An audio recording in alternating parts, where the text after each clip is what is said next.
Hello, this video is on early childhood reading comprehension, specifically focusing on reading literature and reading informational text using the standards in New Jersey. This is Muriel Rand from New Jersey City University. First, let's start by talking about what is reading. I have a quote here from Shakespeare. "Oh, were that all, I think not on my father, and these great tears grace his remembrance more than those I shed for him. What was he like?" Etc., etc., etc. We might be able to read the words to this, but do we understand it? You can see that even though we can read the words, we might not always understand. Here's another example. Can you read this? This appendix presents the data calculations and graphs from the experiment to verify the ideal gas equation. The first two columns of table A1 show the measured voltages from the pressure transducer and the temperature transducer. Again, I can sound this out. I can read the words, but I can't understand what they're saying. And that's partly because I don't have the vocabulary and I don't have the background knowledge to understand this. This is another example. Can you read this? Probably not. This is written in Greek. So this I can't read because I can't even decode it. I can't even sound it out. So what we know is that there are two different parts to being able to read. And there's a model of this called the simple view of reading. And what it says is that in order to have reading comprehension, the reader must be able to decode, that means to sound out the words, and they must have language comprehension in order to understand what the words mean. And those two things interact with each other to end up with reading comprehension. And if either one of those is missing, we don't have any reading comprehension. So for us working with young children, the important thing to understand is teaching children to sound out the words is only half of what reading is. The other half is comprehension. The other half is the language comprehension piece. So even if we have a fantastic phonics and phonemic awareness program and we teach kids the letters and identifying print and all of that, that is not enough. They're not going to be able to learn to read without the second piece of reading, and that is language comprehension. In New Jersey, there are two standards that we use for teaching comprehension. They are reading literature and reading informational texts. When the standards talk about reading literature, what they mean are stories, narratives, or what we also call fiction, right? But it's not just that it's not true, it's also that the structure of the stories in reading literature is usually first, next, then. They're based on a time structure or an event structure, and one event happens and then the next and then the next.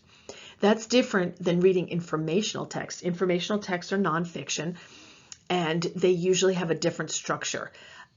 They are often structured by topic. So if there's a book all about whales, one topic might be where whales live, and another one might be what whales eat, and another one might be what whales look like. So they're structured differently. Not only the bigger difference is not just that one is true and one is made up, but that the way we structure the texts of stories is different than the way we structure the texts of informational texts.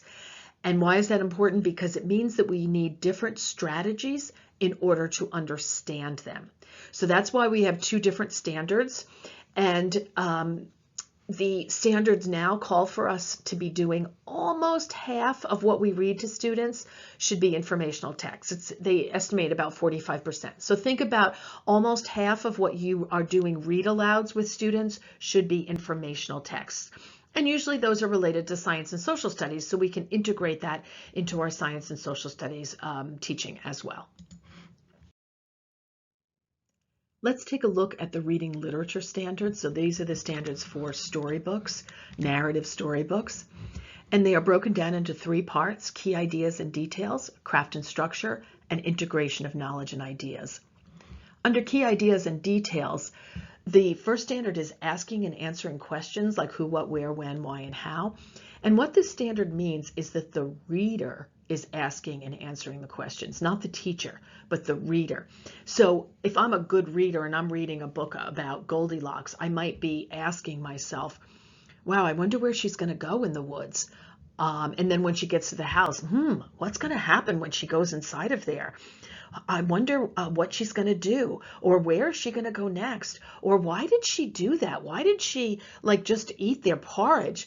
So as a reader, as a good reader, I'm always asking myself questions about what's happening and answering those questions. So we want to model this for students and get them to be able to do it themselves. So again, this is not the teacher asking a question and then the student answering it. It's getting students to ask questions and answer their own questions while they're reading. And prediction, of course, falls into this area. That is one type of question. And the next part is retelling stories, which is important to get them to understand the structure of stories. The more they retell stories, the more they will develop the structure of stories, and that will help them to understand them better.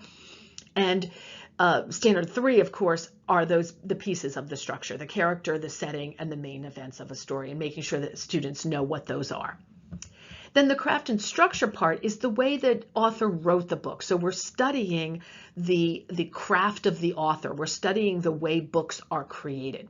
So the number 4 is the unknown words and phrases. So we're going to teach them how to identify unknown words and phrases and then how to figure out what they mean. 5 is the different types of literature texts. So in the early grades, that's just knowing like the difference between, maybe a story and a poem.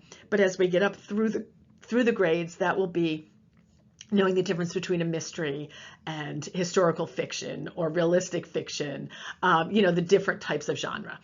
And number 6 is identifying how the beginning, middle, end, or the parts of a story interact and build on each other. So it's how does the book kind of fit together as a whole. So again, in the upper grades, you'll see that more like how does the setting affect the main character. So for example, Goldilocks takes place in the woods. How would that story be different if it weren't in the woods? Or how would that story be different if the woodcutter didn't come along? Thinking about the different parts of the book and how they go together. And then 7 is the illustrations and how we use illustrations to help us understand stories, especially with children's books. A lot of the information in a story is conveyed through the illustrations and certainly the tone and the feeling of the book. So we want to teach children how to use the illustrations so that they can understand the author's message better. Number 9, standard 9, it doesn't apply to reading literature. It's only a reading informational text standard. Did I say 9? No, 8. Standard 8 doesn't apply to reading literature. It only applies to informational text. But reading standard number 9 is comparing and contrasting 2 versions of the same story. So that might be 2 versions of Goldilocks, for example, and to see how they're different. When we get in the upper grades, that's going to be comparing 2 stories, and we're going to compare the setting in 2 stories, or compare the character development in 2 different stories, or compare the theme in 2 different stories. But in the lower grades, it's just comparing and contrasting 2 versions of the same story. And then standard 10 just is a reminder that students need opportunities to read independently at grade level. So we need to have some type of time during the day for independent reading. So that's not really a teaching standard as much as it's a standard to make sure that that time happens. So when you're writing your lesson plans, you're not going to use standard 10. You're going to use one of the other standards.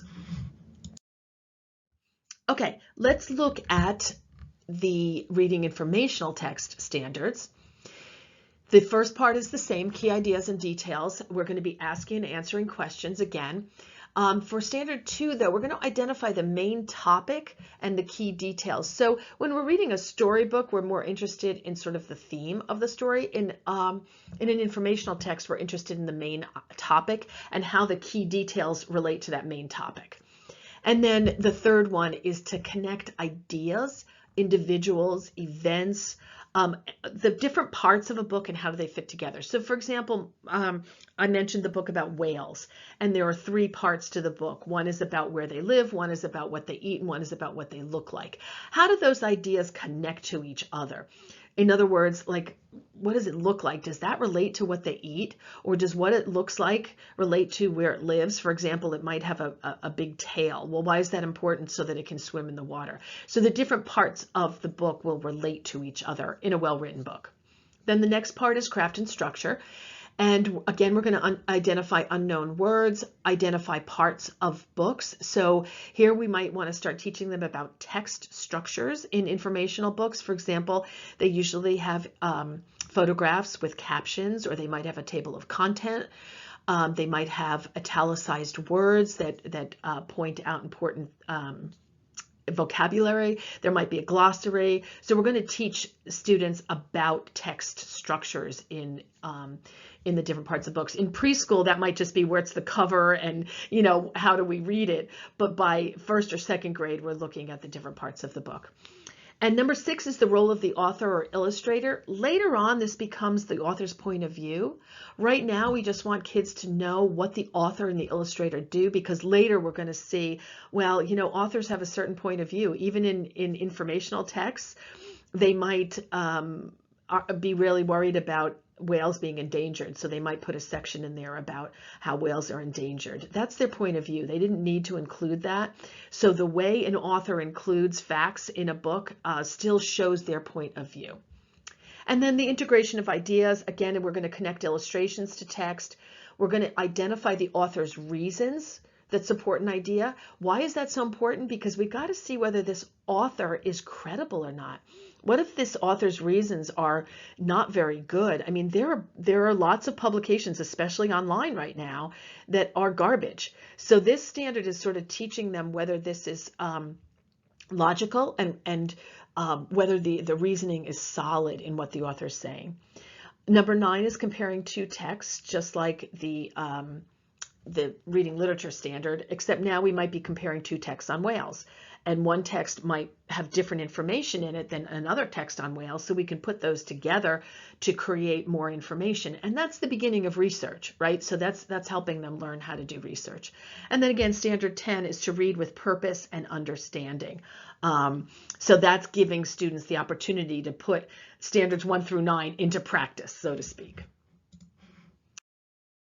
So there are a lot of strategies for reading literature. I'm not going to go over these. These are in the textbook, and that's why you want to read the text this week to get some ideas for the different kinds of strategies we can use for teaching literature, and the different kinds of strategies that we could use for teaching informational text. We use different strategies because the books are different, and the skills that we need for reading them are a little bit different. Some of them are going to be the same, but there are going to be some that are specific to reading literature and some that are specific to reading informational text.